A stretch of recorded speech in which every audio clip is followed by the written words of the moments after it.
38 students at a secondary school and 3 adults are killed by a suspected Islamic extremist rebel group in western Uganda. The bodies of 38 students and 3 others were found burned, shot or hacked to death at Lubiria Secondary School in the border town of Mapondwe. The local mayor, Sylvester Mapose, told the Associated Press that some of the students were burnt to death when the rebels set fire to their dormitory, whilst others were shot or hacked with machetes. The authorities have blamed the Allied Democratic Forces, a shadowy extremist group with ties to the Islamic State, which has been launching attacks for years from bases in neighbouring Democratic Republic of Congo. At least 6 people were abducted by the rebels, who fled across the porous border, according to the Ugandan military. Troops are now pursuing them to rescue the abducted students, who are forced to carry looted food towards Congo's Virunga National Park, the military said. Russia's main international economic forum in St. Petersburg used to be designed to attract foreign capital to Russia, but Western sanctions have led many international investors to stay away. And Western journalists used to attend the forum, but now they're almost all banned. President Putin on Friday used the gathering to announce the first batch of nuclear weapons has been deployed to neighbouring Belarus. Это произошло. Первые ядерные заряды доставлены на территорию Беларуси. Но только первые. У нас это первая часть.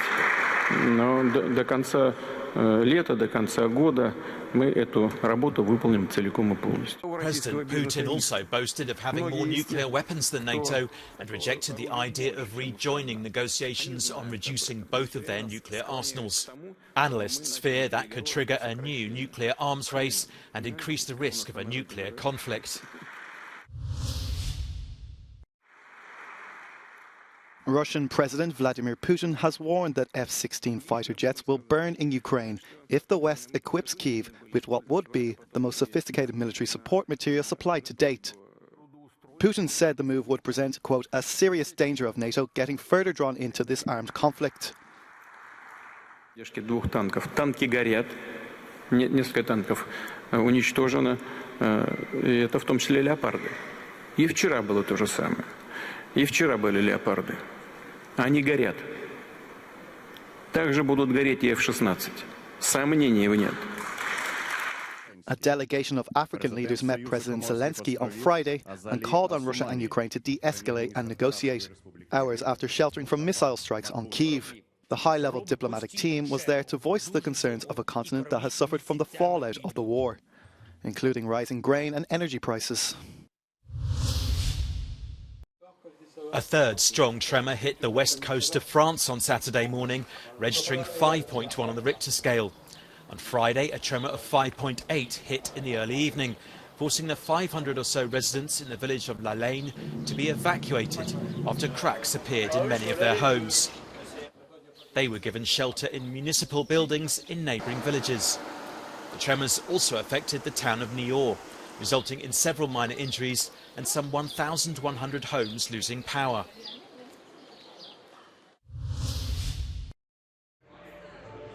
The results of Montenegro's election last week did not give a clear answer as to the formation of a new government.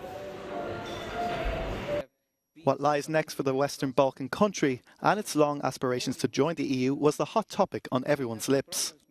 Most of the parties, most of the political parties have the same goal, and that goal is to, until the end of the mandate of that new government and that new parliament in 2027, to Montenegro be fully ready for the joining of EU. Montenegro applied for EU membership in 2008. Absevich, though, wants to see less pleasantries and more movement.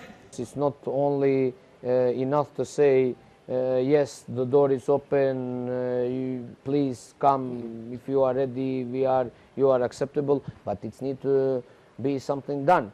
The leaders of the Western Balkan countries from this press forum send a message to you that it is a high time to move from words to action that will accelerate the path of the country from the region towards EU membership. In Struga, North Macedonia, for Euronews, Borjan Jovanovski.